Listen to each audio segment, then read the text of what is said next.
একটা নতুন প্রেক্ষাপট তৈরি হয়েছে, নতুন একটা সম্ভাবনা তৈরি হয়েছে। আপনি একটা তরুণ নেতা, আপনি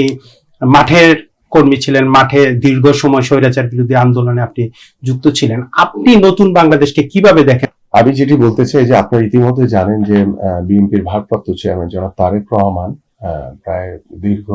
প্রায় 2 বছর আগেই বাংলাদেশের রাষ্ট্র কাঠামো মেরামতের জন্য 31 দফার যে রূপরেখাটি দিয়েছেন, এবং সেই রূপরেখা নিয়ে কিন্তু আমরা বিভাগীয় পর্যায়ে, আমাদের জেলা পর্যায়ে এবং আমাদের ঢাকা মহানগর উত্তরের এবং দক্ষিণের থানা পর্যায়ে কিন্তু আমরা 31 দফাটা কি এটা নিয়ে বাংলাদেশের যে ধ্বংসস্তূপ যে রাষ্ট্রীয় প্রতিষ্ঠানগুলো রয়েছে সেই প্রতিষ্ঠানগুলোকে মেরামতের মাধ্যমে বাংলাদেশকে নতুন করে বিনির্মাণ করার যে স্বপ্ন, যে বাস্তবায়নের জন্য আমাদের বিএনপির ভারপ্রাপ্ত চেয়ারম্যান জনাব তারেক রহমান যে পরিকল্পনাগুলো দিয়েছেন, এবং শুধু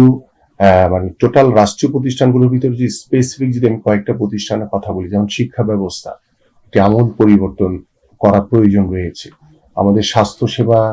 যদি দিকে তাকান তাহলে সেখানে আমূল একটি পরিবর্তনের প্রয়োজন রয়েছে। আমাদের বিচার বিভাগ থেকে শুরু করে আইনের শাসন প্রতিষ্ঠা করার জন্য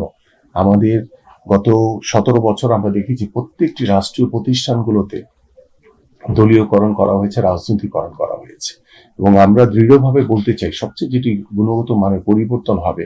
বিএনপির ভারপ্রাপ্ত চেয়ারম্যান জনাব তারেক রহমানের নেতৃত্বে, যে আমরা কোনো রাষ্ট্রীয় প্রতিষ্ঠানে আর কখনো কোনো দলীয়করণ, কোনো রাজনীতিকরণ করা হবে না। এবং তার নেতৃত্বে আমরা চাইব যে বাংলাদেশের মানুষের যে মতামত, বাংলাদেশের মানুষের যে প্রত্যাশা এদেশের কাছে, এদেশের মানুষের কাছে, সেই মানুষগুলোর মতামত নিয়ে তাদের ভাষা বুঝে আমরা আগামীর পথগুলো চলবো, এবং আগামীর পথকে আরো মসৃণ করার জন্য বিএনপির ভারপ্রাপ্ত চেয়ারম্যান জনাব তারেক রহমানের যে ভবিষ্যৎ বাংলাদেশ নিয়ে যে পরিকল্পনা রয়েছে সেগুলোর বাস্তবায়নের মাধ্যমেই আমি দৃঢ়ভাবে বিশ্বাস করি যে ইতিমধ্যে আমাদের মাননীয় ভারপ্রাপ্ত চেয়ারম্যান বলেছেন 31 দফার যে রূপরেখা রয়েছে সেটি সবচেয়ে গুরুত্বপূর্ণ ইস্যুস, যে ভবিষ্যতে যাতে কোনো স্বৈরাচারের জন্ম না হয় সেজন্য তিনি কিন্তু বলেছেন যে 2 বারের বেশি কেউ প্রধানমন্ত্রী হতে পারবেন না। এবং আরেকটি যেটি গুরুত্বপূর্ণ ইস্যুস, যে এই স্বৈরাচার সরকার 1/11 এর পরে তারা যখন ক্ষমতায় আসলো জোর করে একটি পক্ষের, তারা এসে যখন মানে রাষ্ট্র পরিচালনার দায়িত্বভার গ্রহণ করলো, তখন কিন্তু তারা একটি যে আমাদের যে সংবিধানে যে ছিল যে তত্ত্বাবধায়ক সরকার, সেই তত্ত্বাবধায়ক সরকারটি কিন্তু তারা বাতিল করে দিল। এবং আমাদের কিন্তু এই রূপরেখার ভিতরে বলা আছে যে আমরা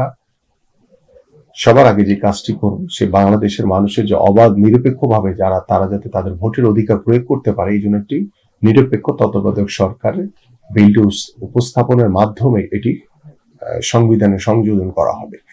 এটির মাধ্যমে কিন্তু বোঝা যায় যে আমাদের বিএনপির ভারপ্রাপ্ত চেয়ারম্যান জনাব তারেক রহমান বাংলাদেশকে নিয়ে কিভাবে ভাবছেন। এবং আমাদের ভাবনাটা হচ্ছে আরো বেশি যে আমাদের বর্তমান প্রজন্ম, আমাদের তরুণ প্রজন্ম, আমাদের ভবিষ্যৎ প্রজন্মকে কিভাবে আমরা বাংলাদেশের কর্মসংস্থানগুলোর এনশিওর করে বাংলাদেশের শ্রম আইনের যে বিষয়গুলো রয়েছে সেখানে আরো কিভাবে আমরা প্রায় দেখি যে শ্রমিকদের মজুরির দাবির জন্য তাদেরকে রাস্তায় নামতে হয়। এই ছোট ছোট যে বিষয়গুলো রয়েছে রাষ্ট্রীয়ভাবে, এগুলোকে যখন আমরা পরিপূর্ণভাবে ইউটিলাইজ করতে পারবো, যেটি আমাদের 31 দফার যে রূপরেখার ভিতরে দেওয়া হয়েছে, তাহলে কিন্তু বাংলাদেশের যে একটি স্বপ্ন, একটি সুন্দর সমাজ গড়া, একটি সমৃদ্ধশালী বাংলাদেশ গড়ার আদলে আমরা চাইবো যে বাংলাদেশে একটি মসৃণ ভাবে যাতে বাংলাদেশে একটি সুস্থ ধারা রাজনৈতিক পরিবেশ তৈরি হয়, এবং এটি বিএনপির ভারপ্রাপ্ত চেয়ারম্যান জনাব তারেক রহমানের নেতৃত্বে ইনশাআল্লাহ প্রতিষ্ঠিত হবে।